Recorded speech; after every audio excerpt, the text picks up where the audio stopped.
शरीर कितना ही स्वस्थ क्यों न हो, लेकिन अगर एक कांटा चुभता है तो पूरा शरीर परेशान रहता है। अब हमने तय कर लिया है उस कांटे को निकाल के रहेंगे।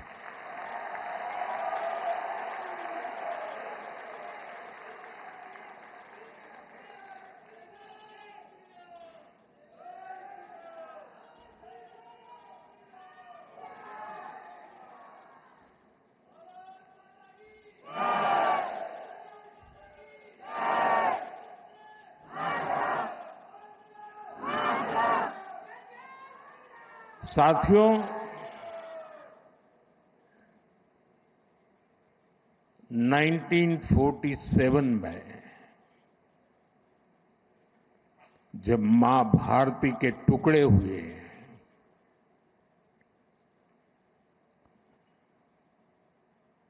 कटनी चाहिए थी तो जंजीरें, लेकिन काट दी गई भुजाएं।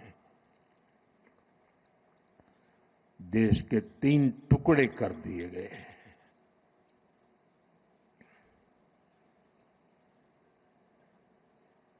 और उसी रात पहला आतंकवादी हमला कश्मीर की धरती पर हुआ।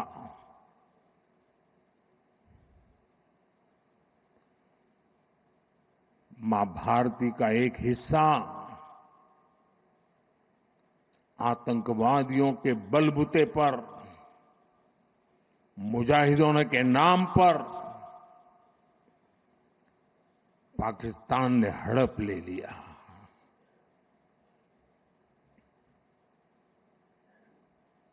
अगर उसी दिन इन मुजाहिदों को मौत के घाट उतार दिया गया होता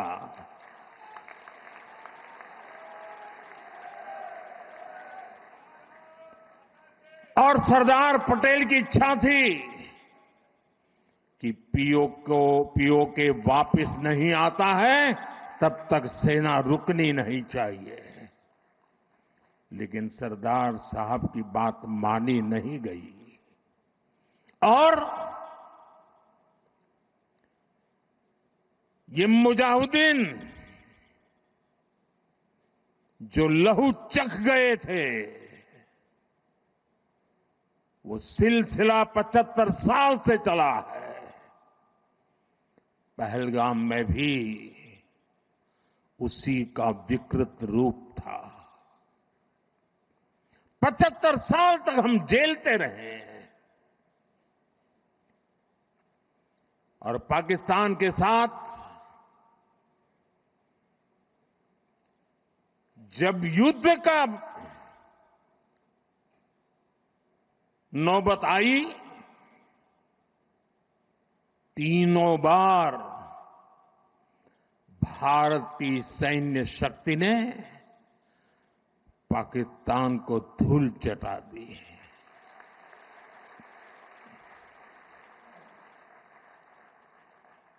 और पाकिस्तान समझ गया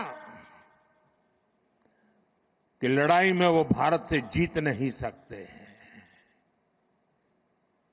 और इसलिए उसने प्रॉक्सी वॉर चालू किया। सैन्य प्रशिक्षण होता है,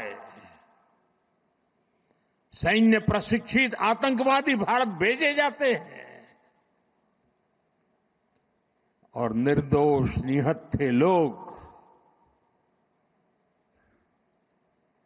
कोई यात्रा करने गया है, कोई बस में जा रहा है, कोई होटल में बैठा है, कोई टूरिस्ट बन के जा रहा है, जहां मौका मिला वे मारते रहे, मारते रहे, मारते रहे और हम सहते रहे। आप मुझे बताइए, क्या ये अब सहना चाहिए? क्या गोली का जवाब गोले से देना चाहिए? ईंट का जवाब पत्थर से देना चाहिए। ये कांटे को जल मुठ से उखाड़ देना चाहिए।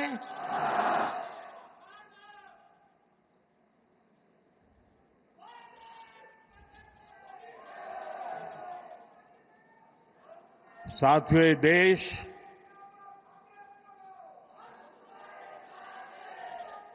उस महान सांस्कृतिक परंपरा को लेकर के चला है, वसुधैव कुटुंबकम। ये हमारे संस्कार है, ये हमारा चरित्र है। सदियों से हमने इसे जिया है। हम पूरे विश्व को एक परिवार मानते हैं। हम अपने पड़ोसियों का भी सुख चाहते हैं, वे भी सुख चैन से जिए, हमें भी सुख चैन से जीने दें।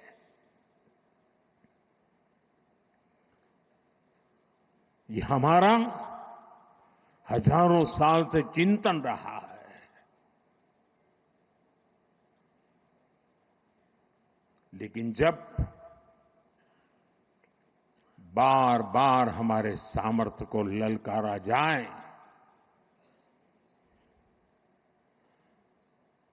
तो ये देश वीरों की भी भूमि है।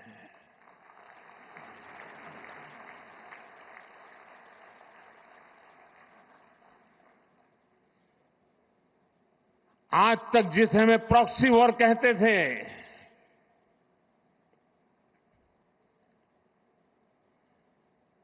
6 मई के बाद जो दृश्य देखे गए, उसके बाद हम इसे प्रॉक्सी वॉर कहने की गलती नहीं कर सकते हैं। और इसका कारण है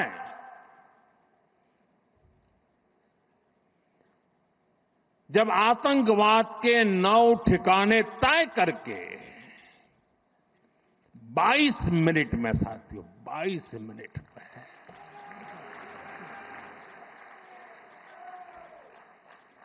उनको ध्वस्त कर दिया।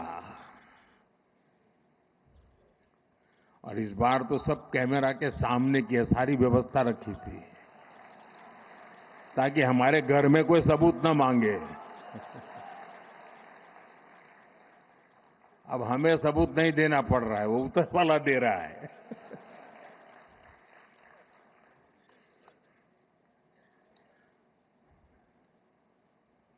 और मैं इसलिए कहता हूं अब ये प्रॉक्सी वॉर नहीं कह सकते इसको, क्योंकि जो आतंकवादियों के जनाजे निकले 6 मई के बाद, जिनका कत्ल हुआ, उस जनाजे को स्टेट ऑनर दिया गया पाकिस्तान में। उनके कॉफिन पे पाकिस्तान के झंडे लगाए गए। उनकी सेना ने उनको सैल्यूट दी। ये सिद्ध करता है कि आतंकवादी गतिविधि ये प्रॉक्सी वॉर नहीं है, ये आपकी सोची समझी युद्ध की रणनीति है। आप वॉर ही कर रहे हैं, तो उसका जवाब भी वैसे ही मिलेगा।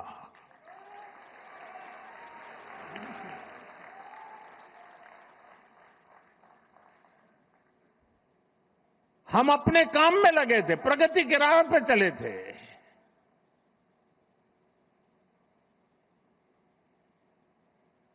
हम सबका भला चाहते हैं और मुसीबत में मदद भी करते हैं।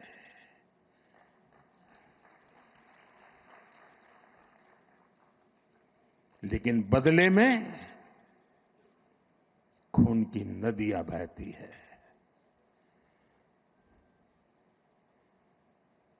मैं नई पीढ़ी को कहना चाहता हूं,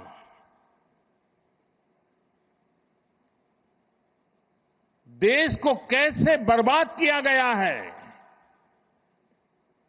1960 में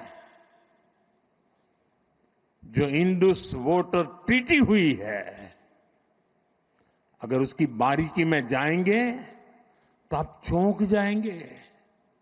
यहां तक तय हुआ है उसमें कि जो जम्मू कश्मीर की अन्य नदियों पर डैम बने हैं, उन डैम का सफाई का काम नहीं किया जाएगा, डिसिल्टिंग नहीं किया जाएगा, सफाई के लिए जो नीचे की तरफ गेट है वो नहीं खोले जाएंगे। 60 साल तक ये गेट नहीं खोले गए और जिसमें 100% पानी भरना चाहिए था, धीरे धीरे इसकी कैपेसिटी कम हो गई, 2%, 3% रह गया। क्या मेरे देशवासियों को पानी पर अधिकार नहीं है क्या? उनको उनके हक का पानी मिलना चाहिए, नहीं मिलना चाहिए क्या? और अभी तो मैंने कुछ ज्यादा किया नहीं है।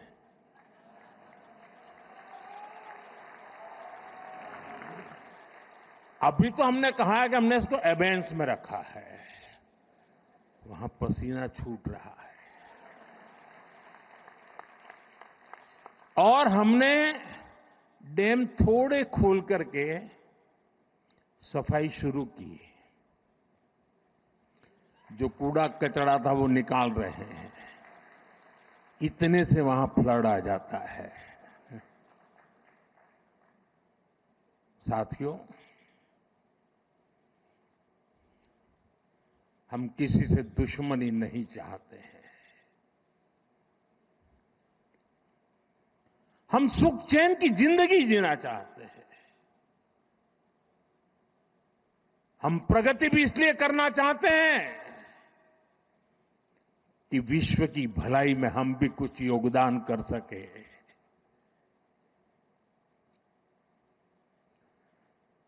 और इसीलिए हम एक निष्ठ भाव से कोटि कोटि भारतीयों के कल्याण के लिए प्रतिबद्धता के साथ काम कर रहे हैं। कल 26 मई था। 2014 में 26 मई मुझे पहली बार देश के प्रधानमंत्री के रूप में शपथ लेने का अवसर मिला। और तब भारत की इकोनॉमी दुनिया में 11 नंबर पर थे। हमने कोरोना से लड़ाई लड़ी, हमने पड़ोसियों से भी मुसीबतें झेली, हमने प्राकृतिक आपदा भी झेली। इन सब के बावजूद भी इतने कम समय में हम 11 नंबर की इकोनॉमी से 4 नंबर की इकोनॉमी पहुंच गए।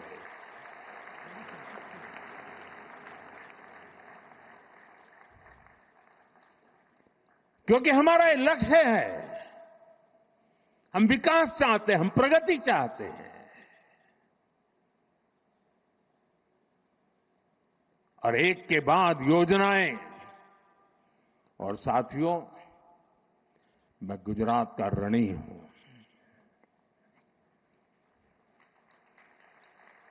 इस मिट्टी ने मुझे बड़ा किया है।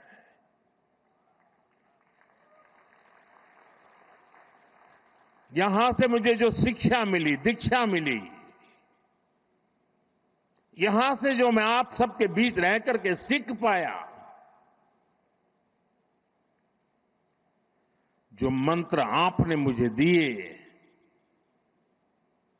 जो सपने आपने मेरे में संजोए, मैं उसे देशवासियों के काम आए इसके लिए कोशिश कर रहा हूं।